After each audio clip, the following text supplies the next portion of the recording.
हमें ढेर सारी चीजों पर नजर डालनी है, इसलिए तैयार हो जाइए। तस्वीरें लेने के लिए फोन तैयार रखिए। हमें जो करना है उसके लिए नोट्स तैयार रखिए। मैं एक जहाज के कैप्टन की कहानी पढ़ने जा रहा हूं जो कैलिफोर्निया से कोलंबिया तक नियमित रूप से उस मार्ग से जाता था। और कैलिफोर्निया जाने से कुछ समय पहले एक दिन जब उसने अमेरिका से ले जाकर कोलंबिया में अपना सामान उतारा, तो उसके जाने से एक दिन पहले कोलंबिया कार्टेल ने उसे संदेश भेजा और उसे $5 लाख का ऑफर दिया अवैध दवाओं और नशीले पदार्थों की एक छोटी सी खेप यूएस तक ले जाने के लिए। और उसने फौरन मना कर दिया, किसी भी वजह से वो उस काम का हिस्सा नहीं बनना चाहता था। उसने कहा कि ऐसा अगली 3 यात्राओं पर हुआ और हर यात्रा पर ऑफर की राशि बढ़ती चली गई कि यदि वो इन अवैध दवाओं को वापस यूनाइटेड स्टेट्स ले जाएगा तो अंततः वो $2 मिलियन तक पहुंच गए कि काश वे इसे इसमें डाल सकें। उसे बस उसे ले जाना होगा और अवैध दवाओं को उतारने के लिए वहां लोग होंगे। जब उन्होंने उसे $2 मिलियन का ऑफर दिया तो उसने कहा थोड़ी सी झिझक के साथ कि यह हो सकता है। इसके बाद उसने यहां यूनाइटेड स्टेट्स में डीईएफ से संपर्क किया और एक स्टिंग ऑपरेशन शुरू हुआ। ड्रग डीलर्स गिरफ्तार कर लिए गए। लेकिन यहां कुछ दिलचस्प हुआ। डीईए के एजेंट्स में से एक ने कैप्टन से पूछा, आपने हमसे संपर्क करने से पहले $2 मिलियन तक पहुंचने का इंतजार क्यों किया? आपने ऑफर को बढ़ने क्यों दिया? और उसने कहा कि वो मेरी कीमत के बहुत करीब पहुंच रहे थे। प्रलोभन आपकी कीमत जानता है। प्रलोभन जानता है कि आप सबसे अधिक निस्सहाय और अति संवेदनशील कहां हैं और वो लगातार आपके प्राण को ऑफर देता रहता है।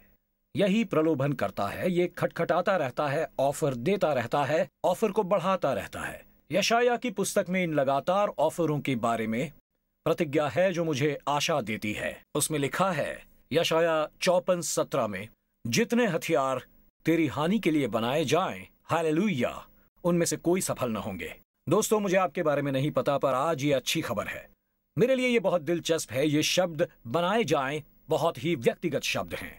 ये शब्द हैं बनाए जाएं और इसमें लिखा है कि जितने भी हथियार तेरी हानि के लिए बनाए जाएं। इस शब्द का असल मतलब क्या है? बनाए जाएं आदत द्वारा। ये उस व्यक्ति के लिए एक शब्द है जिसका उपयोग मिट्टी के बर्तनों का ऑर्डर देने के लिए किया जाता था और वो इसे ऑर्डर पर बनवाना चाहते थे। और यशाया जो कर रहा है वो ये कि वो एक गंभीर चेतावनी दे रहा है कि हर कोई लड़ाई जिसका आप और हम सामना करते हैं, अब इसे समझ लीजिए, ये हमारे लिए आदत द्वारा बनाई गई है और आप अपने दिल और आत्मा में कहां हैं, जिसका अर्थ यह है कि शैतानी रूप से निर्मित किए गए हथियार हैं जो खास तौर से आपको हानि पहुंचाने के लिए और सबसे कमजोर क्षेत्रों पर हमला करने के लिए बनाए गए हैं। वो ये कोई आपके विरुद्ध आने वाली अनियमित चीज नहीं है दोस्तों।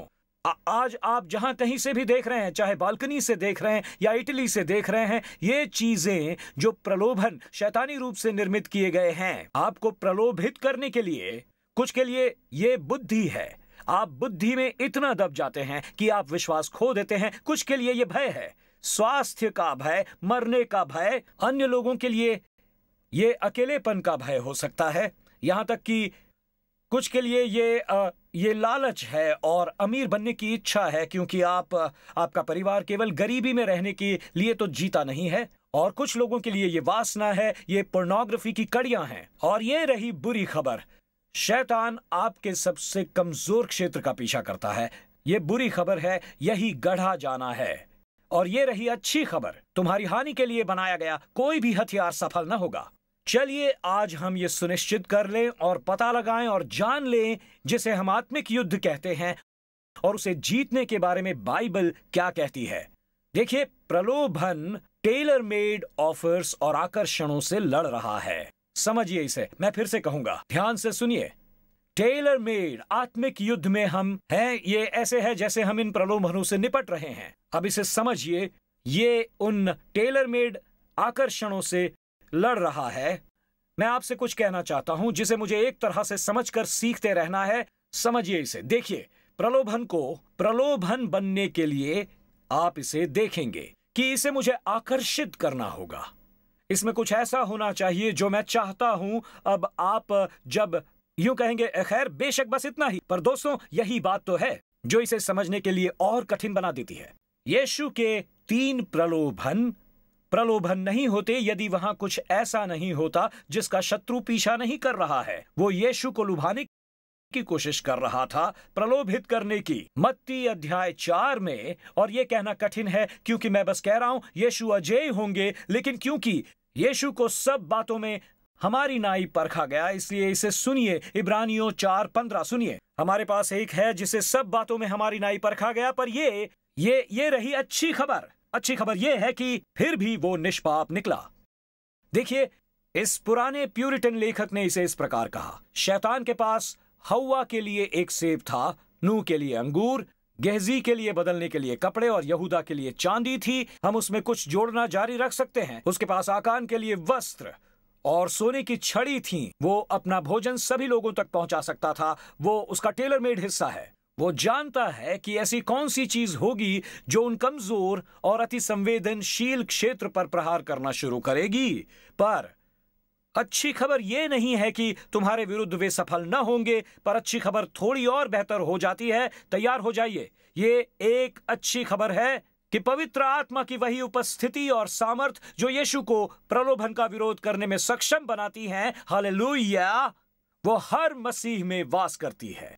सुनिए, एक क्षण के लिए उसे स्क्रीन पर रखिए प्लीज, क्योंकि मैं जानता हूं कि ये कैसा है। आप हमेशा कहते हैं कि वही आत्मा है जिसने मसीह को मुर्दों में से जिलाया। मुझे वो वचन पसंद है, लेकिन मुझे याद रखना पड़ता है कि ये वही आत्मा है जिसने यीशु मसीह को प्रलोभन पर विजय पाने और उसका विरोध करने में सक्षम बनाया। और यदि आप नए सिरे से जन्मे मसीह है, तो वही पवित्र आत्मा आप में भी वास करता है।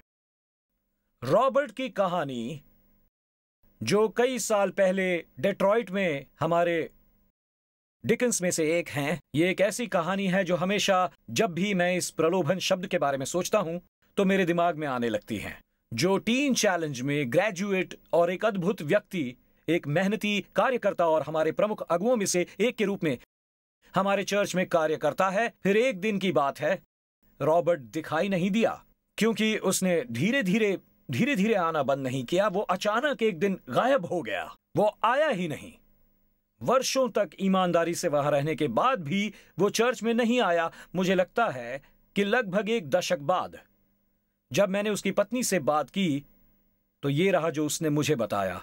उसने कहा, रॉबर्ट वापस पड़ोस में क्रैक हाउस में चला गया। ये ऐसा हुआ जैसे आप कह रहे हैं कि आप लीडरशिप में हैं और फिर एक दिन आप क्रैक हाउस में पाए जाते हैं। मैंने सचमुच चर्च में से अपने 3 सबसे बड़े मसीहियों के साथ बात की रॉबर्ट को एक क्रैक हाउस से बाहर निकालने के बारे में। सच बताता हूं, मैंने दरवाजे पर दस्तक दी। मुझे याद है मैंने उन्हें अपने सामने खड़ा पाया ताकि गोली चले तो सबसे पहले उन्हें लगे, और मैंने उन्हें खड़ा किया। मैंने दरवाजा खटखटाया, दूर हट गया और मैंने कहा, तुम लोग इसे ले आए। और मैं बस असल में वो एक स्लाइडिंग थी, वो 20 दशक से प्रतिबंधित चीज की तरह थी, वो सरकती चीज। आपको क्या चाहिए? मैंने कहा, मैं रॉबर्ट का पास्टर हूं, उसे अभी बाहर भेजिए। और मुझे याद है वो दरवाजे खुलने को बंद करने वाली स्लाइड और उनका उसे बाहर धक्का देना मुझे याद है। और उससे बात करने के दिनों और हफ्तों के दौरान मैं उसके शब्दों को कभी नहीं भूलूंगा। और ये है जो उसने मुझसे कहा। उसने कहा, पास्टर टिम, मैं अपने परिवार का भरण पोषण करने के लिए हर दिन काम पर जाने के लिए अपने घर से निकलता था, बस पकड़ने के लिए डेट्रॉइट की इस मुख्य सड़क पर आता था। और उसने कहा, लेकिन हर दिन मेरे पास बस स्टॉप पर दाएं मुड़ने या पुराने पड़ोस में वापस जाने के लिए बाएं मुड़ने का विकल्प होता था। उसने कहा, हर दिन जब मैं आगे बढ़ता था तो ये 2 विकल्प थे जो भाग्य थे, दाएं या बाएं। यदि मैं बाएं मुड़ता तो वो मुझे क्रैक हाउस तक ले जाता, और दाहिनी ओर मुड़ता तो वो मुझे बस स्टॉप ले जाता। मैं काम पर जाता और अपने परिवार का भरण पोषण करता। उसने कहा, मुझे पता नहीं था कि क्या हुआ, पर 10 साल के बाद मैंने बाईं ओर चुना। मैंने बस बाएं जाना चुना। ये शब्द मेरे मन में घर कर गए कि रॉबर्ट ने बाएं जाना चुना। यही प्रलोभन की ताकत है। प्यूरिटन लेखक थॉमस ब्रुक्स, इसे सुनिए क्या लिखा है। उसने कहा कि यदि परमेश्वर मेरे मित्र न होते तो शैतान मेरा शत्रु न होता। जिस दिन रॉबर्ट ने परमेश्वर को अपना मित्र बनाया, अधोलोक के शत्रुओं की सूची में उसका नाम शामिल हो गया था। और दोस्तों, मैं इसे किसी अन्य तरीके से नहीं कह सकता। जिस दिन आप मसीही बन जाते हैं, आप अधोलोक के दुश्मन हो जाते हैं। प्रलोभन आपकी ओर आने लगता है। एक पत्रस 5:8 में शैतान का ऐसा वर्णन किया गया है जिससे मैं कांप उठता हूं। उसे एक गरजने वाला सिंह कहा गया है जो शिकार की तलाश में रहता है। इसे सुनिए, सोचते रहो और जागते रहो, क्योंकि तुम्हारा विरोधी शैतान गर्जने वाले सिंह की नाई इस खोज में रहता है कि किसको फाड़ खाए। खोज में रहता है कि किसको फाड़ खाए का मतलब होता है कि शैतान केवल एक मिशन पर नहीं बल्कि एक नाश करने के मिशन पर है। उसका लक्ष्य है विनाश करना। और यहां ये रहा जिसका मैंने दृढ़ निश्चय किया है। ये रहा, सुनिए चर्च, आगे बढ़ने के लिए मैंने यही दृढ़ निश्चय किया है कि मैं शैतान का अगला शिकार नहीं बनना चाहता। मैंने बस ये फैसला किया है, मैं नहीं बनने वाला। इस बात पर मेरे साथ कितने लोग सहमत हैं कि इस गरजने वाले सिंह का अगला शिकार हम नहीं बनेंगे? अब मैंने सिंहों के बारे में कुछ दिलचस्प बातें पढ़ी हैं। मैं इस वचन की ओर देख रहा था और शत्रु की कुछ रणनीतियों को सीख रहा था। मैं चाहता हूं कि आप इन्हें लिख लें। मैं वास्तविक औजार दूंगा क्या है जो सिंह के शिकार को सफल बनाता है। यह बहुत दिलचस्प है और इसलिए मुझ पर लागू भी होता है। इसमें लिखा गया है, इससे पहले कि वो हमला करता है, सबसे पहले सिंह को बिना पहचाने पीछा करना चाहिए। अपने शिकार को अचरज में डाले कि सिंह कैसे दावत देता है, क्योंकि वे किसी जानवर को अपनी उपस्थिति के प्रति सचेत करने में बहुत धीमे होते हैं। सिंहों का शिकार जानता है कि दिखने वाला शेर सुरक्षित शेर होता है। यदि वो शेर देख सकें तो उन्हें डर नहीं लगता है, क्योंकि 12 सिंहों का झुंड शेर को कई 100 फीट दूर भगा देता है, क्योंकि वो उसे देख लेता है। वो उसे देख लेता है। इसे पकड़ने के लिए वो बहुत धीमा है। लेकिन आप कभी भी प्रलोभन और शैतान को आते हुए नहीं देखेंगे। वो छिपता है और फिर झपटता है, अचानक झपटता है। और इसीलिए हमें सचेत और जागते रहना होगा और हमेशा युद्ध की तैयारी में रहना होगा, क्योंकि शत्रु हमेशा ताक में रहता है। नंबर 2, इसे लिख लीजिए, सिंह उसी को पकड़ता है जो सबसे आसान होता है। वो अक्सर युवा, लिखा है कि वो अक्सर युवा, बीमार और बूढ़ों को ही मारता है। आप कहेंगे वो तो चर्च के सारे लोग हो गए। बस युवाओं, बीमारों और बूढ़ों के साथ। और ये दूसरा वाला जिस पर वो हमला करने के लिए तैयार होते हैं, जवान, बीमार, बूढ़े और लापरवाह। जवान, बीमार, बूढ़े और लापरवाह। अब ये वाला, ओके, इसके लिए कमर कस लीजिए। उसने कहा कि अन्य चीजों में से एक जो इसे सफल शिकारी बनाती है वो ये है कि जब आग बुझ जाती है तब सिंह अंदर आता है। जब शाम को आग बुझ जाती है तो सिंह अंदर आ जाते हैं। यह महत्वपूर्ण है, चाहे यात्री कोई भी हो या पर्यटक हो या चाहे वो शिकारी हो, आग रात भर जलती रहनी चाहिए। आग रात भर जलती रहनी चाहिए।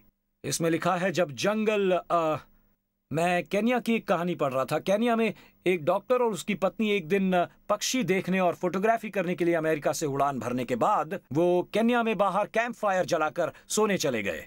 तो उन्हें लकड़ियों को आग पर रखने की चेतावनी दी गई थी ताकि शेरों को दूर रखा जाए और आग धधकती रहे। और फिर वो सो गए और जब वो जागे तो वहां सुलगते अंगारे थे। पर समस्या ये थी कि केवल एक ही जागा, क्योंकि सुलगते अंगारों ने सचमुच अंधेरे को आमंत्रित किया और शेर को तंबू में आमंत्रित किया, जिसने डॉक्टर की पत्नी की जान लेना शुरू कर दिया। जब आप अपनी आग खो देते हैं तो आप शैतान के अगले शिकार के लिए उम्मीदवार बन जाते हैं। दोस्तों, मैं आपको इस बात को इस तरह से बताना चाहूंगा, आग कम होने की पहली चेतावनी तब होती है जब आप गुनगुने होते हैं। अब आप में से कुछ लोग कह रहे हैं कि मैंने इसके बारे में प्रकाशित वाक्य 3 में सुना है। मैं आपको समझाऊंगा गुनगुना क्या होता है, क्या मतलब होता है। गुनगुना होने का क्या मतलब है कि मैं अभी भी परमेश्वर पर विश्वास करता हूं, पर अब मैं उनके प्रति उतना उत्साहित नहीं हूं। दोस्तों, मेरी ओर देखिए, 1 सेकंड के लिए मेरी ओर देखिए। आपको पता है कि आप कैसे जानते हैं कि आग बुझ रही है? यदि आप यहां तब बैठ सकते हैं जब लोग पुकार रहे हों और आप अपनी जेब में या बगल में हाथ डालकर बैठे हों और लोग पुकार रहे हों। दोस्तों, हम परमेश्वर को पुकारने लगते हैं क्योंकि मैं जानता हूं कि शेर छिपा हुआ है। यदि आप वहां बैठना चाहते हैं और परिष्कृत दिखना चाहते हैं तो फिर परमेश्वर मालिक है। मैं आपको आशीष देने वाला नहीं था। परमेश्वर आपकी मदद करें। इन दरवाजों के बाहर वो शेर घात में बैठा है। मैं आपको बता रहा हूं जो सबसे अच्छा तरीका है जिससे आप आग जलाए रख सकते हैं वो ये कि अपने हाथ ऊपर उठाएं और आवाज दें, परमेश्वर से बस आने के लिए कहें। और सुनिए, आप में से कुछ लोग यहां बैठे हैं, आपका धर्म आपको बहुत जटिल बनाए रखता है, पर जब आप जानते हैं कि शेर वहां बाहर है तो मुझे जटिलता की कोई जरूरत नहीं होती है। मैं वो पहला व्यक्ति होता हूं जो मदद के लिए चिल्लाता है, मुझे मदद चाहिए, मुझे मदद चाहिए। आप में से कुछ लोग भक्ति के दौरान इतने पवित्र दिखते हैं, वो इतने पवित्र दिखते हैं जैसे ये कोई सिद्धता हो। मैं उन मायूस लोगों को देखना चाहूंगा। मेरी ओर देखिए, मेरी ओर देखिए, मैं उत्साहित हूं। आप इस तरह से लड़ाई नहीं जीतते हैं। आप लड़ाइयां जीतते हैं ये कहकर कि यीशु आइए।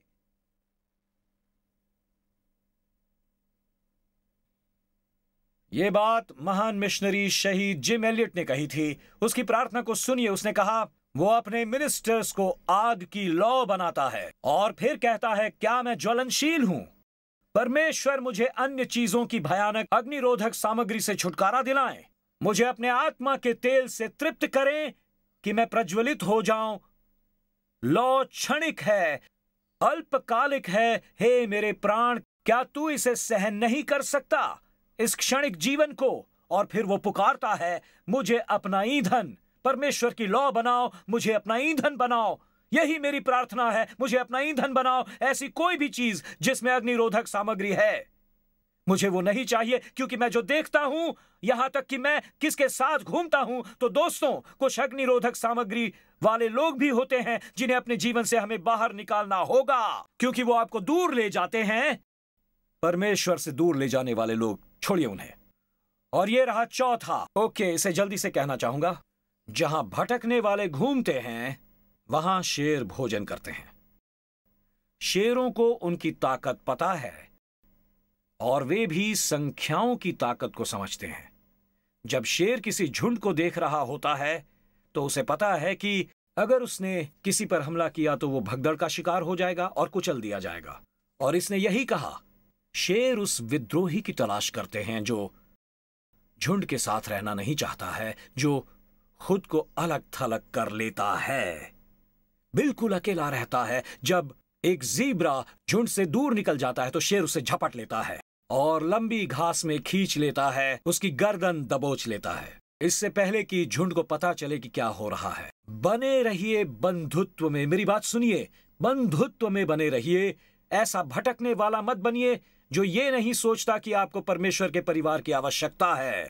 ये आपका झुंड है, ये आपका झुंड है, ये वही है जिसके बगल में आप हैं। आपको उनकी जरूरत है, क्योंकि जब कभी वो वहां छुपे रह के झपट्टा मारने की कोशिश करते हैं, हम उन्हें देख नहीं पाते, पर हमें उनकी जरूरत है अपने बंधुओं की। मैं वो नहीं बनना चाहता। शैतान उन लोगों की तलाश में रहता है जो स्वयं संचालन कर रहे हैं, उन भटके हुए लोगों की तलाश में रहता है जिन्होंने अपने आप को परमेश्वर से, लोगों से अलग कर दिया है।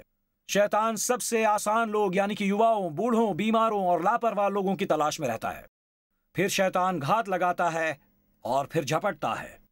हमारे अंदर लड़ाई होनी चाहिए, इसके खिलाफ हथियार होना चाहिए। हम एक लड़ाई में हैं, पर परमेश्वर के साथ इस लड़ाई को जीता जा सकता है। महान स्कॉटिश प्रचारक रॉबर्ट मरे मैकचेन ने यह कहा। वो कहते हैं, मैं अच्छी तरह से जानता हूं कि जब मसीह सबसे निकट होते हैं तो शैतान भी सबसे ज्यादा व्यस्त होता है। इसलिए यह रहा जो आपको जानने की जरूरत है। जब हमारी अगुवाई रिकार्डो और विकी द्वारा की जाती है, और यहां तक कि भक्ति के समय में करीम द्वारा भी, जब आप उनकी उपस्थिति को महसूस कर रहे हैं तो तैयार हो जाइए, तभी शैतान व्यस्त हो जाता है। जब आप शुरुआत कर रहे हैं, कितनों ने पहले कभी भक्ति करनी शुरू की है और आप चाहते हैं आपके अंदर मौजूद हर चीज को, अपने फोन को कौन संदेश भेज रहा है देखना चाहते हैं, और आप बस कहना चाहते हैं कि मुझे उनकी भी परवाह नहीं है, मैं अपना फोन क्यों उठाऊं। और आप कहते हैं, परमेश्वर जो करना चाहते हैं मैं उससे अपना ध्यान नहीं भटकाऊंगा, हरगिज नहीं। परमेश्वर का धन्यवाद, वो मेरे इतने करीब हैं। अब डरावनी बात यह है कि प्रलोभन की फुसफुसाहट कभी भी आसानी से सुनी जा सकती है। और आज मैं आपको कर्तव्य के प्रति एक बुलावा दूंगा, और ये वचन प्रलोभन पर विजय पाने के लिए बहुत सामर्थी है। संभवतः यही वचन है जिसका मैंने अलग अलग तरीकों से सहारा लिया है कई बार, और यह है जो वो कहता है, पौलुस इसे इस तरह से कहता है, ये रहा कर्तव्य के प्रति आपका बुलावा। तुम किसी ऐसी परीक्षा में नहीं पड़े जो मनुष्य के सहने से बाहर है, और परमेश्वर सच्चा है। दोस्तों, यही है वो अच्छी खबर। वो तुम्हें सामर्थ्य से बाहर परीक्षा में न पढ़ने देगा। ये है अच्छी खबर, वरन परीक्षा के साथ निकास भी करेगा कि तुम सह सको। वो आपको रास्ता बताएगा कि आप उसे सह सके, उसमें से बाहर निकल सके, उस परीक्षा में से। Hallelujah, hallelujah. ये रहा जो हमें बताया जा रहा है। इसे अभी समझ लीजिए। आप कभी भी प्रलोभन से नहीं बच सकते हैं, लेकिन प्रलोभन में पड़े रहने पर भी जीत का अनुभव कर सकते हैं। दोस्तों सुनिए, जब तक आप स्वर्ग नहीं पहुंच जाते तब तक आपकी परीक्षा होती रहेगी। दरअसल जब आपको उद्धार मिल जाता है दोस्तों, तो आत्मिक रूप से आपके अंदर संवेदनशीलता बढ़ जाती है, लेकिन वो प्रलोभन हमेशा आता रहता है। देखिए, ये रही अच्छी खबर। ये अच्छी खबर का दूसरा भाग है, मसीह को परखा गया। पहला भाग ये कि मसीह को परखा गया, इसलिए हम भी परखे जाएंगे। मसीह विजयी हुए, इसलिए हम भी विजयी हो सकते हैं। इसके संबंध में जो अच्छी खबर है वो ये है। एक तरह से हमें इसे इस तरह से सोचना होगा, बस इसे थोड़ी सी आज की भाषा में कह लें हम सबके लिए। कैन टेलर के संस्करण में इसे लिविंग बाइबल की व्याख्या में सुनिए। कैन इसे इस तरह कहते हैं, सुनिए, इसे याद रखिए। आपके जीवन में आने वाली गलत इच्छाएं कोई नई और अलग नहीं है, हम सब उन्हें पाते हैं। पहले भी कई अन्य लोगों को ठीक वैसी ही समस्याओं का सामना करना पड़ा है, और कोई प्रलोभन ऐसा नहीं है जो रुक न सके। हालेलुया। और फिर वो कहता है, सुनिए, आप परमेश्वर पर भरोसा कर सकते हैं कि वो प्रलोभन को इतना प्रबल नहीं होने देंगे कि आप उसके विरुद्ध खड़े न हो सके, क्योंकि उन्होंने ये वादा किया है और जो वो करते हैं उसे करते रहेंगे। वो आपको दिखाएंगे कि प्रलोभन की ताकत से कैसे बचा जाए ताकि आप धैर्यपूर्ण उसका सामना कर सकें। जी हां, हालेलुया। ये मेरे लिए अच्छी खबर है। सुनिए, रिचर्ड सिब्स का कहना है कि शैतान आदम को एक सेब देता है और स्वर्ग छीन लेता है। फिर वो ये कहता है, इसलिए सभी प्रलोभनों में हमें बस इस बात पर विचार नहीं करना चाहिए कि वो क्या देता है, बल्कि इस पर भी कि हम क्या खो देते हैं। 20 साल तक मैंने एक पोर्नोग्राफिक थिएटर में प्रभु सेवा की। हमने एक XXX थिएटर को एक चर्च में बदल दिया। वहां हमारे कार्यालय थे, उसके ठीक बगल में एक वेश्यावृत्ति वाला होटल था। ये वो था जिसे हमने खरीदा। हमने पोर्नोग्राफिक थिएटर खरीदा और इसे एक चर्च में बदल दिया। हमारे ठीक बगल में वो होटल था जहां वो वेश्यावृत्ति के लिए और कमरों के लिए प्रति घंटा के दर से पोस्ट करते थे। और फिर 10 वर्षों तक वहां हमारे कार्यालय रहे। एक अडल्ट पुस्तकों की दुकान की पार्किंग में। हम उसके ठीक ऊपर थे और ये ठीक वहीं पर था। परमेश्वर ने इसे खोल दिया था। वहां हमारा एक सूप किचन और हमारे कार्यालय भी थे। और हर दिन मैं अपनी कार पार्किंग लॉट में जाता था और वहां सीढ़ियों पर एक पीला सेट था। सीढ़ियों के नीचे से अश्लील किताबों की दुकान में प्रवेश करने का रास्ता था और पीली सीढ़ियों से हम हमारी चर्च के ऑफिस में जाते थे। इसलिए यदि आप काउंसलिंग के लिए आया करते थे तो आप पाते हैं, इससे पता चलता है कि आप विजयी मसीही हैं या नहीं हैं, क्योंकि हर बार जब आप आते हैं तो आपको ऊपर वहां से होकर आना पड़ता है। रॉबर्ट की तरह आप दाएं जाएं या बाएं जाएं। और दोस्तों, मैं आपको कुछ बताना चाहूंगा। हर दिन मेरे पास सीढ़ियों पर चढ़ने या आगे बढ़ने का विकल्प था, हर दिन। और उसके बावजूद जो हुआ वो ये था कि मैं सोचता रहा, ये नहीं कि इसने क्या ऑफर किया है, पर ये कि क्या खोया जा सकता है, ना कि ये कि इसमें क्या दिया जा सकता है। देखिए, कभी कभी हम जो नहीं करते हैं वो ये कि हम भूल जाते हैं कि ये वो नहीं जो ऑफर किया गया है, बल्कि वो है जो हम खो देते हैं। और मैं बता रहा हूं, 10 साल तक मैं वहां से गुजरा हूं अपने कवच को अच्छी तरह बांधते हुए। हो सकता है कि मैं विश्वास की ढाल और शांति के सुसमाचार की तैयारी और आत्मा की तलवार और उद्धार के हेलमेट की तैयारी के साथ सीढ़ियों पर ऊपर चढ़ रहा होऊंगा। और हो सकता है कि मैं उन सीढ़ियों पर धीरे धीरे चढ़ रहा हूं, पर मैं सीढ़ियों पर चढ़ रहा हूं। मैं उन सीढ़ियों से ऊपर जाता था। 19वीं सदी के महान प्रचारक स्पर्जन ने इसे इस प्रकार कहा है, यदि आप मुझसे कहेंगे कि परमेश्वर कब एक मसीही को अपने हथियार अलग रखने की अनुमति देते हैं, तो मैं आपसे कहूंगा कि शैतान ने कब प्रलोभन देना बंद कर दिया है। उसने कहा हमें युद्ध के समय के पुराने शूरवीरों की तरह हेलमेट और कवच पहनकर सोना चाहिए, क्योंकि हर वक्त धोखेबाज शैतान आएगा, प्रलोभन देगा और बेपरवाह लोगों को अपना शिकार बनाएगा। यहोवा हमें हर मौसम में सतर्क रखें और हमें शेर के जबड़े और भालू के पंजे से बचाए रखे। प्रलोभन हम सभी के लिए प्रबल है। ये जो ऑनलाइन देख रहे हैं, हांगकांग से, ताइवान से, सुनिए, ध्यान से सुनिए, स्वीडन, डेनमार्क, प्रलोभन प्रबल है। मैं इसे आपको इस तरह से समझाना चाहूंगा। प्रलोभन है क्या, इसे लिख लीजिए, मैं इस पर जल्दी से नजर डालूंगा।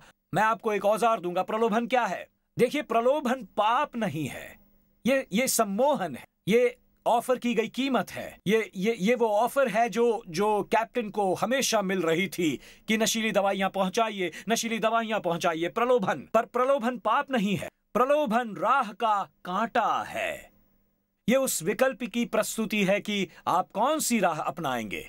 क्या आप नशीली दवाओं की तस्करी करते हैं? क्या आप मुख्य सड़क पर दाएं या बाएं मुड़ते हैं? आप बस स्टॉप जाएंगे या क्रैक हाउस जाएंगे? क्या आप पीली धातु से बनी सीढ़ियों से ऊपर जाएंगे या अडल्ट पुस्तकों की दुकान में चले जाएंगे? ये प्रलोभन राह का कांटा है। और ये क्या करता है, इसे समझ लीजिए, ये महत्वपूर्ण है। प्रलोभन जिज्ञासा को पोषण देता है।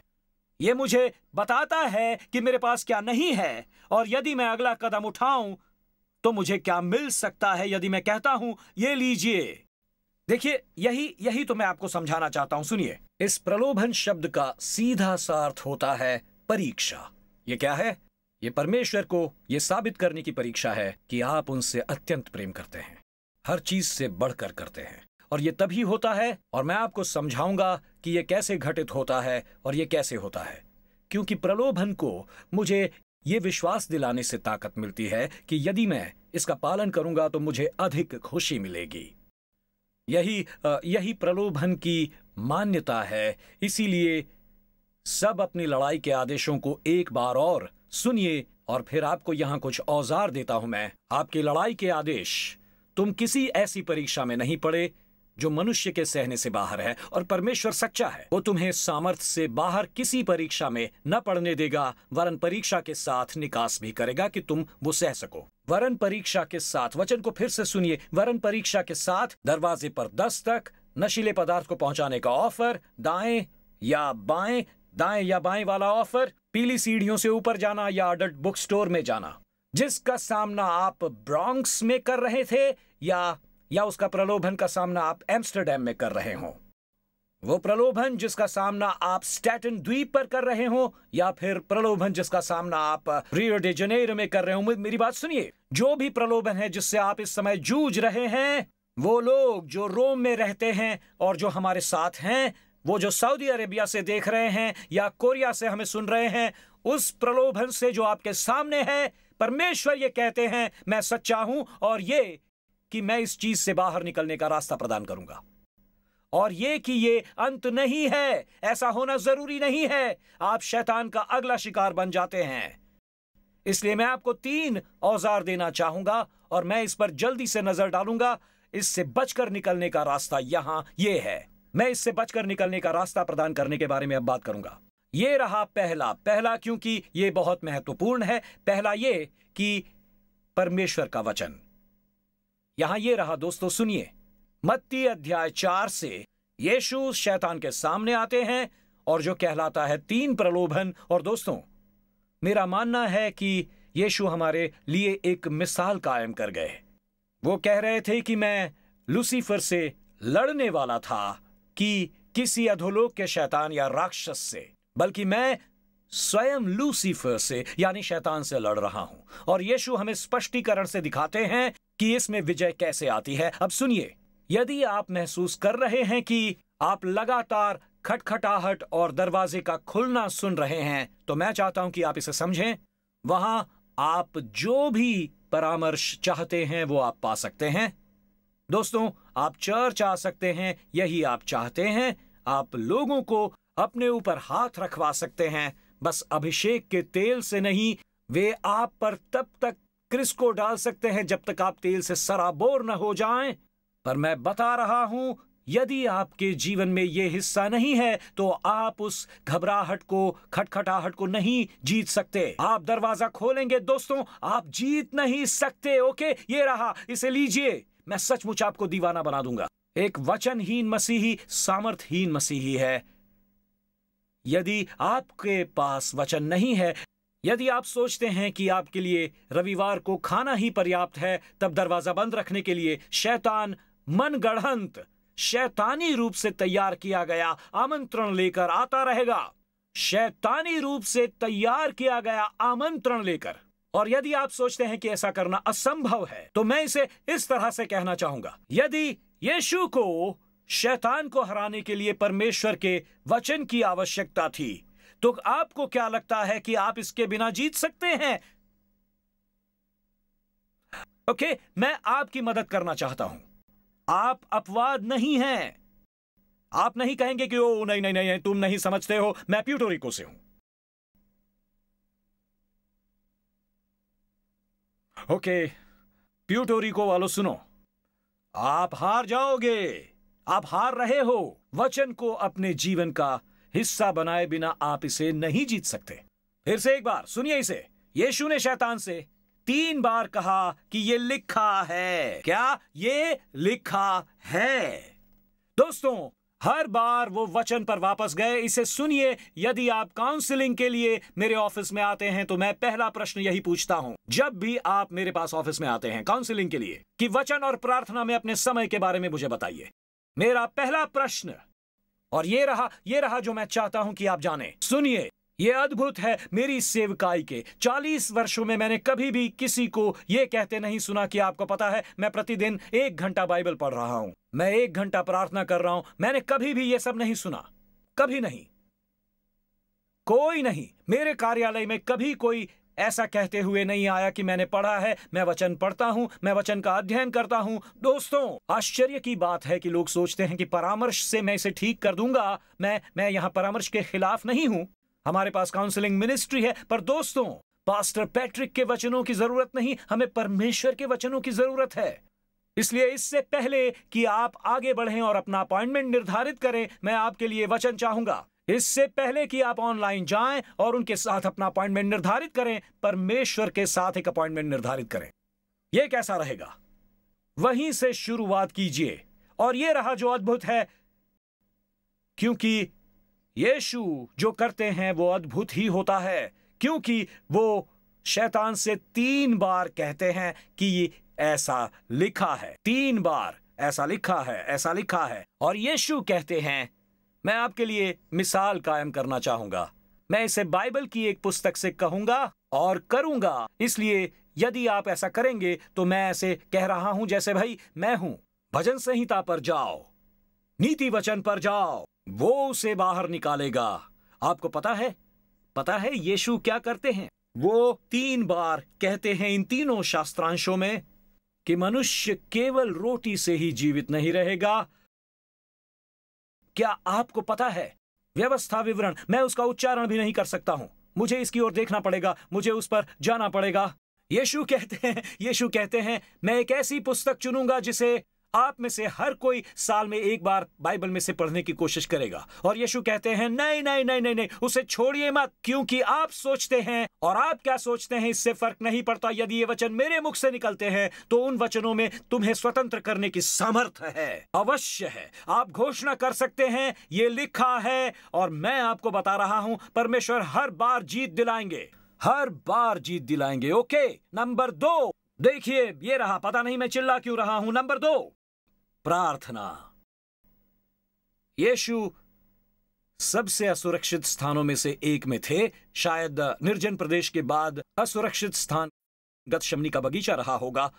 वो दर्द के उस प्याले को न पीने के प्रलोभन से लड़ रहे थे और उन्हें क्रूस तक ले जाया गया। वो पीड़ा, लूका ने इसका वर्णन पसीने की लहू की बूंदों में बदलने के रूप में किया है कि पीड़ा और गंभीरता के कारण रक्त की कोशिकाएं फट रही थीं। और यीशु जो अकेला महसूस कर रहे थे, जिन लोगों को वो अपने साथ लाए थे, उन्होंने सोचा कि वो उनके साथ प्रार्थना करेंगे और शायद उनके साथ खड़े होंगे। वो सो गए। और यीशु मत्ती 26 में इन वचनों को बोलते हैं कि जागते रहो और प्रार्थना करते रहो। क्योंकि तुम परीक्षा में न पड़ो। आत्मा तो तैयार है परंतु शरीर दुर्बल है। यह बहुत महत्वपूर्ण है। इस पर प्रार्थना की कितनी महत्वपूर्णता है। वचन दरवाजा बंद रखता है। वचन मुझे सही रास्ते पर चलाता है। वचन मुझे राह का सही कांटा चुनने के लिए प्रेरित करता है। महान बैप्टिस्ट थियोलॉजियन आर ए टोरे ने कहा है, युद्ध में कई लोगों के असफल होने का कारण यह है कि वो युद्ध की घड़ी तक प्रतीक्षा करते हैं। दूसरों के सफल होने का कारण यह है कि उन्होंने युद्ध आने से पहले ही घुटनों के बल बैठकर जीत हासिल कर ली है। वो जानते थे कि परमेश्वर, सुनिए, लेकिन यीशु ने प्रार्थना के इस हिस्से में एक और चीज जोड़ दी। वो कहते हैं, देखते रहो और प्रार्थना करते रहो। इस बात का ध्यान रखो कि आप स्वयं को किसी क्षेत्र या किसी रिश्ते में तो नहीं पा रहे हो। वो कहते हैं प्रार्थना करो, पर बेहतर होगा कि आप चीजों पर नजर रखो, क्योंकि याद रखो कि शेर छिपा रहता है, वो छिपा रहता है। चीजों पर नजर रखो। मैं किसी सज्जन व्यक्ति की कहानी पढ़ रहा था जो वजन घटाने की कोशिश कर रहा था। वो अपने बढ़े हुए वजन से सूझ रहा था और उसने कहा कि उसकी सबसे बड़ी दुश्मनी उसके घर के पास की बेकरी से थी। उसने ऐसा तब कहा जब उसने अपनी नई डाइट शुरू की। उसने उस इटालियन बेकरी के पास से गुजरने से बचने के लिए काम पर जाने के लिए अपना रास्ता ही बदल दिया। उसने कहा कि फिर एक दिन उसने कहा कि वो पूरी तरह से भूल गया, गलती से बेकरी के पास चला गया और वहां खिड़की पर ढेर सारी पेस्ट्रीज थीं और उसने कहा यह ऐसा था जैसे प्रलोभन आया हो। उसने कहा मुझे लगा कि वो कोई दुर्घटना नहीं है, इसलिए मैंने प्रार्थना की कि प्रभु, यह आप पर निर्भर है प्रभु। यदि आप चाहते हैं कि मैं कोई इटालियन पेस्ट्रीज खाऊं तो ठीक है। यही प्रार्थना की उसने और आप में से कुछ लोग हंस रहे हैं क्योंकि आपने ऐसा किया है। मैं प्रार्थना करता हूं कि आप मेरे लिए बेकरी के सामने जगह बनाए पार्किंग के लिए। और निश्चित रूप से ब्लॉक के चारों ओर 8वीं बार चक्कर लगाने के बाद वो वहां था।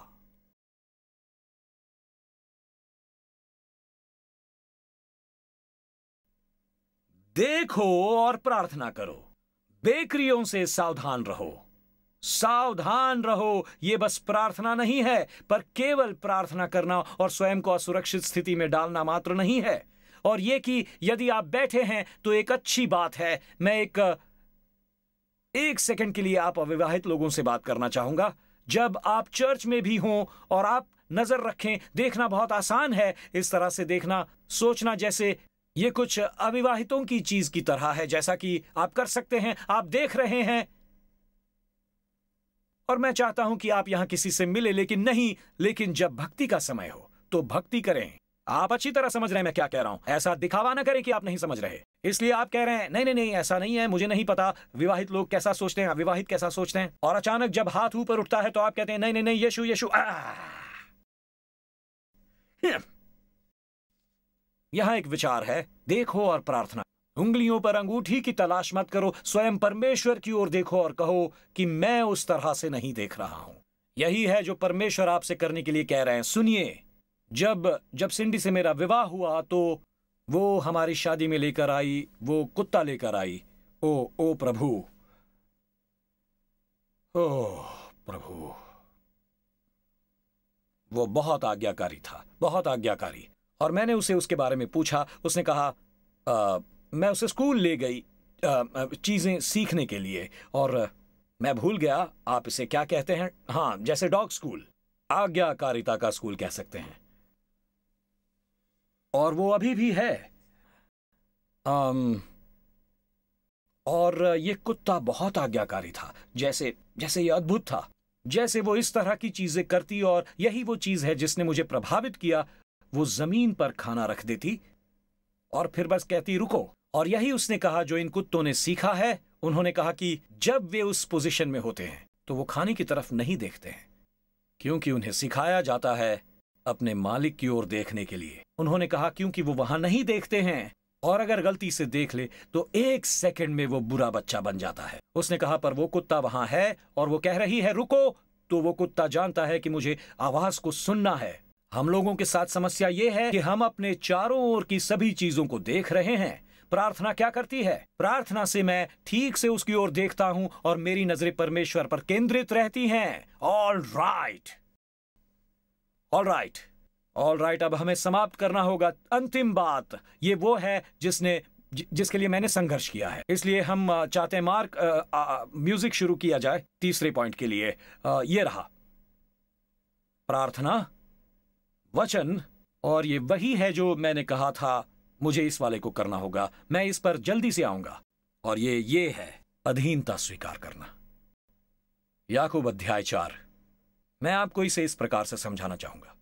मैं एक ऐसे युवक की कहानी पढ़ रहा था जिसे जीवन में मिशन क्षेत्र में जाने का बुलावा आया। और यदि आप नहीं जानते कि मिशनरी होने का क्या मतलब है, तो वो ये कि व्यक्ति जो किसी देश में रहा है, शायद जापान में या कोलंबिया में या संयुक्त राज्य अमेरिका में, कि उसे बुलावा मिला है कि वो दूसरे राज्य में जाए और सुसमाचार साझा करे। यही एक मिशनरी होने का मतलब होता है। तो मिशनरी सुसमाचार लेता है और वो जाता है किसी और अन्य विदेशी जमीन पर उसका प्रचार करने के लिए। पर इस नौजवान आदमी के साथ समस्या ये थी कि इसके अंदर अन्य लोगों की अपेक्षा बेहतर होने की भावना थी, स्वतंत्र होने की भावना, घमंड की भावना, अहंकारी भावना थी। और उसने दूसरों से बात की, जब उसने अगुओं से बात की, उसमें अन्य लोगों की अपेक्षा बेहतर होने की भावना थी। जब वो मिशनरी बनने के लिए अपने बुलावे के बारे में पूछने लगा, तो उन्होंने कहा, इससे पहले कि आप मिशनरी बने, आपको एक सब मिशनरी बनना होगा। आपको स्वीकार करना सीखना होगा। उसने कहा कि आप चाहते हैं कि आप नौकरी चाहते हैं, लेकिन आपका रवैया सही नहीं है। आप मिशनरी बनना चाहते हैं, पर हम आपके अंदर सब मिशनरी भी नहीं पाते। मैं एक चर्च में बड़ा हुआ, और जिस संप्रदाय में बड़ा हुआ, शैतान को बांधना एक बड़ी बात थी, और हमने इसे हर समय किया। हमने हर चीज पर शैतान को बांध दिया, और ये कुछ ऐसा था जिसे आप कहते हैं कि यह आत्मिक युद्ध कहलाता है। मैं तुम्हें बांधता हूं शैतान। इन वचनों को जीत दिलाने वाला वचन माना जाता था वो। पर जब आप याकूब की पुस्तक पढ़ते हैं तो ये थोड़ा अलग है। याकूब हमें सिखाता है कि बंधन केवल मुंह से नहीं किया जाता है, बल्कि ये जीवन के साथ किया जाता है। इसे सुनिए, याकूब 4:7, इसे मिस मत कीजिएगा और समझिए इसे।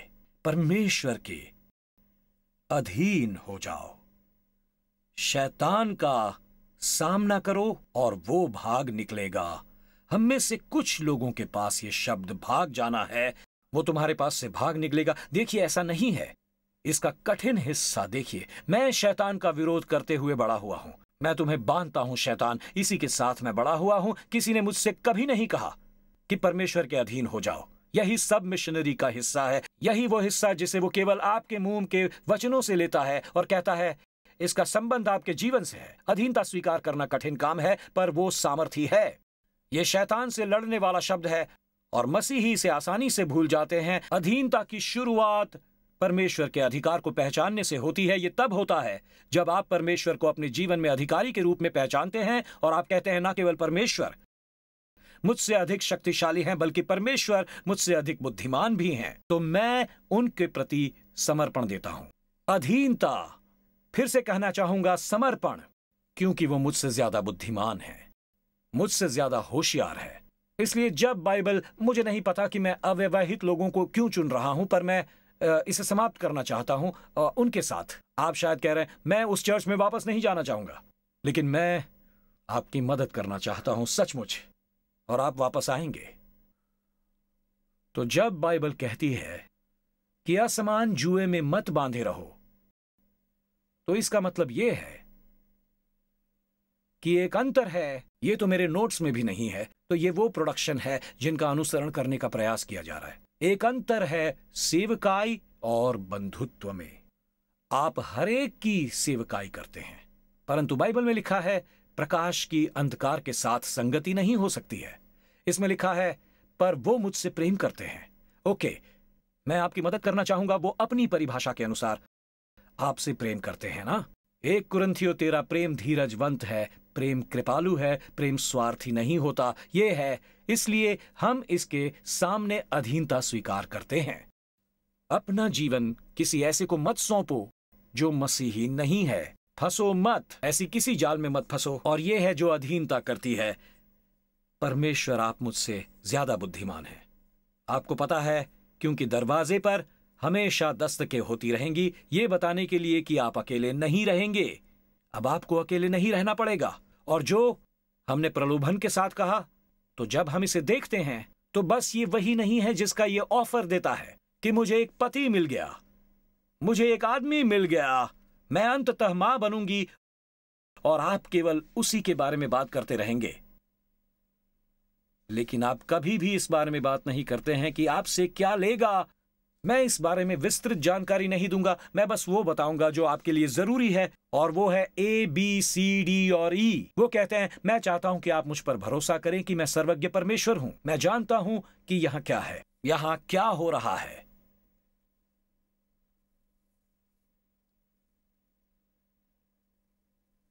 किसी भी क्षेत्र में शैतान का विरोध कर पाना असंभव है यदि हर क्षेत्र में परमेश्वर के प्रति समर्पण नहीं है तो।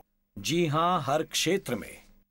इसे मिस मत कीजिए, मैं इसे दोबारा कह रहा हूं, यह असंभव है किसी भी क्षेत्र में शैतान का विरोध कर पाना यदि हर क्षेत्र में परमेश्वर के प्रति समर्पण नहीं हो तो फिर किसी भी क्षेत्र में शैतान का विरोध कर पाना असंभव नहीं है। इसलिए सबसे बड़ा बंधन जो आप कर सकते हैं वो परमेश्वर को हमेशा हां कहना। यह परमेश्वर का वचन है। आप वचन के अभाव में जीत नहीं सकते हैं। देखना और प्रार्थना करना। समर्पण के बिना हमारी आवाजें खोखली हैं। आपको पता है दिलचस्प क्या है, और यहां हम असल में समाप्त करेंगे। मार्क, तो कर्तव्य के प्रति बुलावा यह था कि कोई प्रलोभन नहीं, जो मेरे लिए आम बात नहीं है। परमेश्वर हमेशा बचकर निकलने का रास्ता बताएंगे। पर इससे पहले कि ये वचन आता है, ये ऐसा था जैसे प्रेरित पौलुस ने हमारे गाल पर तमाचा मारा हो। जरा 1 कुरिन्थियों 10:12 को सुनिए। वो कहता है, इसलिए जो समझता है कि मैं स्थिर हूं वो चौकस रहे कि कहीं गिर न पड़े। वो तमाचा गाल पर मारता है कि यदि वो विचारशील व्यक्ति है, वचन 12 से विचारशील व्यक्ति है, वचन 13 से आश्रित व्यक्ति है, विचारशील व्यक्ति है, और आश्रित व्यक्ति ये वचन 13 में है। और जब वो कहता है कि तुम किसी ऐसी परीक्षा में नहीं पड़े जो मनुष्य के सहने से बाहर है, परमेश्वर सच्चा है। आप या तो व्यक्तिगत ताकत के अपने विश्वासघाती विचारों पर भरोसा करते हैं, या आप सच्चे परमेश्वर पर भरोसा करते हैं। आइए मेरे साथ खड़े हो जाइए ताकि कम से कम आप ये समझें कि मैं समाप्त करने जा रहा हूं। मैं आज यहां पर देखता हूं, और आज सुबह मेरे पास पास्टर JC मेजिया, जिन्हें हमने ठहराया वर्ल्ड चैलेंज के लिए, आज यहां गुरुवार की रात उनके कुछ वचन हैं मेरे पास। और मुझे पास्टर JC और मेरी बातचीत याद है। जब मैं उनके चर्च जा रहा था, मैंने लैक्स में उड़ान भरी और हम उनके स्थान की ओर जा रहे थे गाड़ी से, जो लॉस एंजलिस से बाहर था। और मुझे कुछ देखना याद है जो मैंने पहले कभी नहीं देखा था। मैं न्यूयॉर्क में पैदा हुआ हूं और पला बढ़ा, और कभी नहीं देखा इसे LA में। हम लॉस एंजलिस से जा रहे हैं और मैंने इसे देखा जब हम हाईवे के इस घुमावदार हिस्से से गुजर रहे थे। तो ये सब चीजें थी, वो निकलने के मार्ग थे, और ये है जो उस पर लिखा था, रनअवे रैंप। बाहर निकलने के किस रास्ते पर यह लिखा रहता है? और मैंने पूछा, पास्टर ये क्या लिखा है, रनअवे रैंप क्या मतलब है इसका? और उन्होंने कहा ये ट्रक्स के लिए है। Runaway ramp. आप में से कितने न्यूयॉर्क वासी हैं? आप जानते हैं रनअवे रैंप क्या होता है? अच्छा, एक, बस आप। ओके, मुझे नहीं पता था ये क्या होता है। ये एक रेत का टीला है जो लगभग 50 गज ऊपर तक जाता है, और ये रेत है। ये इस विशाल ढलान पर ऊपर जाता है। और उन्होंने मुझे बताया कि इन विशाल बड़े बड़े ट्रक्स पर एयर ब्रेक होते हैं। यदि आप हर समय इन हेयरपिन मोड़ों पर ब्रेक मारते रहते हैं तो कभी कभी आप ब्रेक को इतना मारते हैं कि आपके ब्रेक फेल हो जाते हैं, और उनके पास रोकने का और कोई तरीका नहीं होता, इसलिए रनअवे रैंप। उन्होंने कहा कि किसी ट्रक को रुकने की क्षमता खो बैठने के बाद रनअवे रैंप निकलने में मदद करता है। वहां से उनके पहिए जमीन पर धंस जाते हैं और वे उस चीज से बच जाते हैं जो सचमुच विनाशकारी हो सकती थी उनके और औरों के लिए। यह ऐसा है जैसे आपके ब्रेक फेल हो गए हों। मेरी ओर देखिए, बालकनी NX, वो जो सामने है, मेरी ओर देखिए, सुनिए। आपको पता है प्रलोभन में क्या होता है? जब आप मानते रहते हैं कोई ब्रेक नहीं होता है, और आप कहते हैं, ओ परमेश्वर अब क्या होगा? ये वही चीज बार बार लगातार वही चीज। और मैं एक अच्छी खबर दे सकता हूं, आज वहां रनअवे रैंप्स हैं। एक रनअवे रैंप है जो आज रुकने में आपकी मदद करेगा, और ये रहा जो परमेश्वर करेंगे। यही रनअवे रैंप है और हम शुरुआत करेंगे। यदि आज आप यहां पर हैं और कहते हैं, जब मैं यहां से बाहर निकलता हूं, अपनी यूनिवर्सिटी में, अपनी नौकरी पर, अपने अपार्टमेंट में, अपने देश में, अपने व्यवसाय में, अपने परिवार में जाता हूं, तो प्रलोभनों की आवश्यकता होती है मुझे, और ये बस खटखटाते हैं, दरवाजे खटखटाते रहते हैं, खटखटाते रहते हैं, लगातार खटखटाते रहते हैं, और मुझे लगता है कि ब्रेक्स फेल हो गए हैं, मेरे मुंह से कुछ भी निकल रहा है, मेरे दिमाग में विचार चल रहे हैं, उन पर ब्रेक नहीं लगा पा रहा मैं, मेरे मुंह पर ब्रेक नहीं लग रहे, मेरे जज्बातों पर और विचारों पर। आपका विवाह काम नहीं कर रहा और आप सोचकर कल्पना करते हैं कैसा रहेगा फिर से अकेले हो जाना। आप कल्पना करते हैं कि कैसा रहेगा, मुझे अब उनसे शादी नहीं करनी होगी, ना ही जिम्मेदारियां होंगी, कैसा रहेगा। और मैं इस समय यहां किसी से बात कर रहा हूं और आपका ब्रेक फेल हो गया है, क्योंकि आप जानते हैं कि जब तलाक के विचार आते थे तो आप उन चीजों पर विराम लगा देते थे। लेकिन जब इस मामले में आपका ब्रेक फेल हो गया है, तो मैं कह रहा हूं, सुनिए सुनिए, आज ही आपका रनअवे रैंप है एक तलाक को रोकने के लिए, जिसके बारे में आप सोचते थे कि काश मैं इससे बाहर निकल पाता, पर यह कठिन है। और मैं आज यहां किसी व्यक्ति से बात कर रहा हूं, मैं आपको इसी समय बता रहा हूं, इस बिल्डिंग से निकल जाइए अगर आप अर्जी करेंगे तलाक के लिए, पर रनअवे रैंप पर आइए। आज परमेश्वर आपको बचाएंगे, आज परमेश्वर आपको बचाएंगे।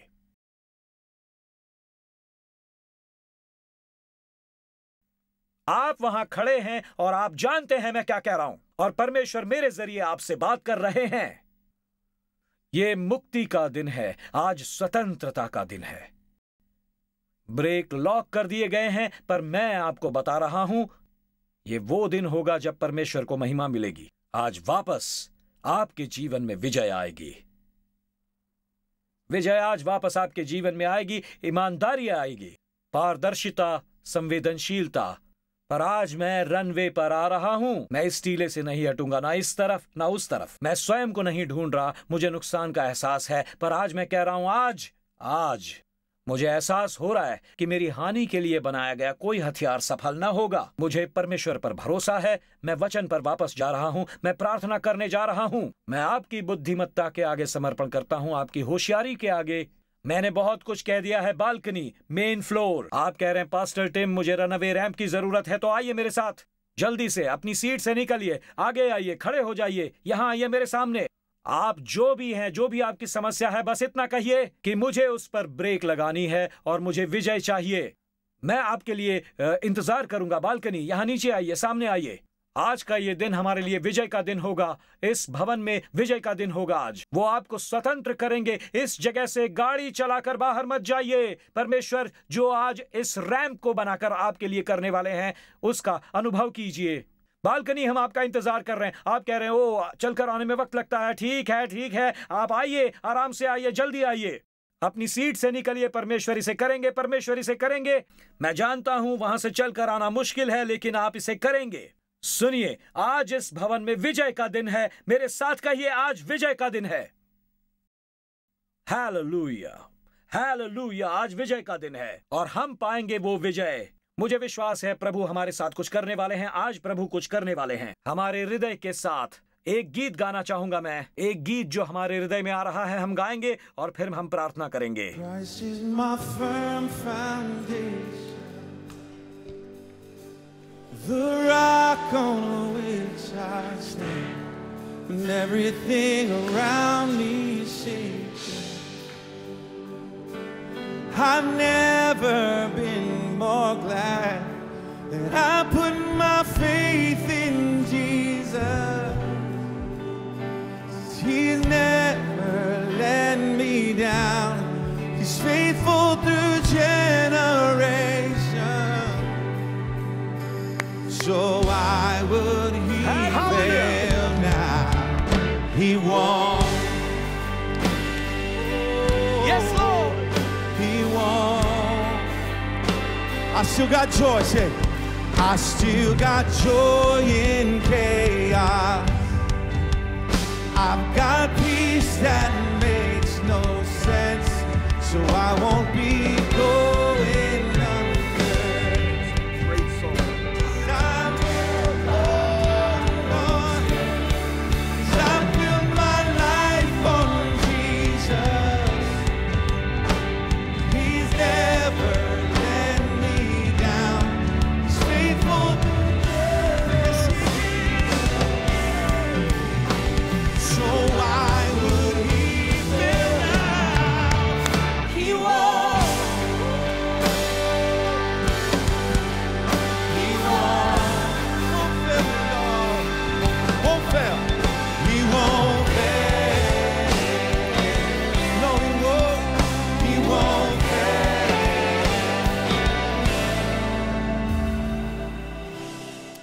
Hallelujah, hallelujah. Thank you Ricardo, आप इससे बेहतर गाना नहीं चुन सकते थे कि आप असफल नहीं होंगे। हालेलुया, धन्यवाद, धन्यवाद आप सभी का जो आगे आ गए। यही है वो रनअवे रैंप, आप उस पर हैं। चर्च, इसी वक्त इस वेदी पर अपना हाथ बढ़ाइए। हे पिता, ये रनअवे रैंप है। धन्यवाद परमेश्वर, उन्हें एहसास हुआ है कि ब्रेक फेल है, उन्हें एहसास हुआ है कि प्रभु परमेश्वर इसे रोकेंगे रनअवे रैंप के जरिए। हे परमेश्वर, आपके प्रति वफादार हैं ये सब। धन्यवाद प्रभु, सब वफादार हैं। यही तो हमने सुना है, परमेश्वर वफादार हैं, जो बचकर निकलने का रास्ता प्रदान करता है। इसलिए आप पूछ रहा हूं, परमेश्वर, क्या आप ESPN या CNN चालू करने से पहले या फॉक्स न्यूज चालू करने से पहले, किसी चीज का पुनः प्रसारण देखने से पहले, किसी भी स्थान को देखने से पहले परमेश्वर के वचन को उनके जीवन में पढ़ना और बढ़ाना शुरू करेंगे? मैं प्रार्थना करता हूं कि आप उनके अंदर एक प्रार्थनामयी जीवन शुरू करें। भले ही वो 10 मिनट के लिए ही क्यों ना हो, लेकिन सुबह उठकर वो परमेश्वर, आज मैं आपसे विनती करता हूं कि मैं अपना कवच पहनता हूं और मैं प्रार्थना करता हूं कि आप मेरी मदद करेंगे और आप प्रार्थना करने वाले लोगों को अपने साथ लेकर चलेंगे। आप मुझसे ज्यादा चतुर हैं परमेश्वर, प्रभु परमेश्वर, आप मुझसे ज्यादा बुद्धिमान हैं। यदि यह आपके शब्दों में विश्वास के द्वारा परमेश्वर से कहा जाता है तो मुझे स्पष्टीकरण की भी आवश्यकता नहीं है। आप मुझसे कई ज्यादा होशियार हैं। इसलिए परमेश्वर, इसी समय में उनके ऊपर प्रभु के आशीष की प्रार्थना करता हूं कि उन्हें बचकर निकलने का रास्ता प्रदान करें। उन्होंने रनअवे रैंप ले लिया है, उन्हें चमत्कार दिखाओ प्रभु। मैं एक चमत्कार के लिए प्रार्थना करता हूं। मैं आज प्रार्थना करता हूं और इस वेदी पर जो मेरे साथ है मेरी ओर देखें। मैं आपको बताना चाहूंगा कि मैं आपसे वादा करना चाहता हूं कि जैसे ही आप यहां से बाहर इस दरवाजे से निकलेंगे, आप खटखटाहट सुनेंगे, दरवाजे पर दस्तक होगी। वो एक संदेश के रूप में हो या फिर आने वाले फोन के रूप में, एक ईमेल के रूप में आ सकती है। ऐसा हो सकता है, सुनिए, हो सकता है कि आपका शैतान बाहर आपका इंतजार कर रहा हो, क्योंकि वे आपके साथ चर्च नहीं आएंगे। ये रहा जिसे मैं कहना चाहता हूं। दस्तक होगी, पर आपको दरवाजा खोलने की जरूरत नहीं है। आप उस दरवाजे को बंद रखिए और यहां ये रहा जो आप कर सकते हैं। कहिए कि यीशु, ये आपका भवन है, दरवाजा आप खोलिए। इस दरवाजे तक आप जाइए, क्योंकि मैं नहीं जा सकता। मैं उस झांकने वाले छेद से बाहर देखना नहीं चाहता। दरवाजा आप खोलिए। मुझ में मसीह एक दृढ़ आधार है। इस दस्तक पर दरवाजा आप खोलिए, क्योंकि मैं नहीं खोलूंगा। सुनिए, यदि आप यीशु को नहीं जानते तो आप प्रलोभन को कैसे मात दे सकते हैं? आप कैसे लड़ते हैं? किसका इस्तेमाल करते हैं? मैं एक अनुशासित व्यक्ति हूं। मुझे एक काम मिला है, मुझे मिला है परमेश्वर के बिना आप जीवन में जीत हासिल नहीं कर सकते हैं। आप नहीं कर सकते। और इसीलिए मैं आपको बस ये कहना चाहता हूं, बालकनी, मेन फ्लोर, वो जो ऑनलाइन है, यीशु के बिना आप ये नहीं पा सकते। आपको रिश्ते की जरूरत है। चर्च मदद नहीं कर सकता। कोई चर्च नहीं, कोई धर्म नहीं कर सकता। खैर, आप चाहे मुस्लिम हो या यहूदी हो, या आप कहते हैं मैं कैथोलिक हूं, मैं प्रोटेस्टेंट हूं, इससे कोई फर्क नहीं पड़ता। आप चाहें जो लेबल लगा ले, इससे फर्क नहीं पड़ता। महान वो है जो आप में है, फिर वो जो इस संसार में है। इसका मतलब है कि आप चर्च में नहीं है, ये मसीह है जो आप में है। और यदि आपका परमेश्वर के साथ कोई रिश्ता नहीं रहा है, आप चर्च में रहें, आप कुर्सी पर बैठे रहें, आप सर्विस में बैठे रहें, आप ताली बजाएं, गाना गाएं, कुछ भी करें, लेकिन यदि आप मसीह में नहीं हैं तो आपके पास कोई रिश्ता नहीं है। उसे आप में रहना होगा। और यह आज हो सकता है एक संबंध नए सिरे से जन्म लेकर। यीशु ने कहा, कोई भी मनुष्य परमेश्वर का राज्य नहीं देख सकता और अब हमेशा के लिए। पास्टर टिम, ये कैसे होता है? सुनिए, ये बिल्कुल वैसा है। शारीरिक रूप से पहला जन्म और आत्मिक रूप से दूसरा जन्म। आपको इसकी जरूरत है अभी।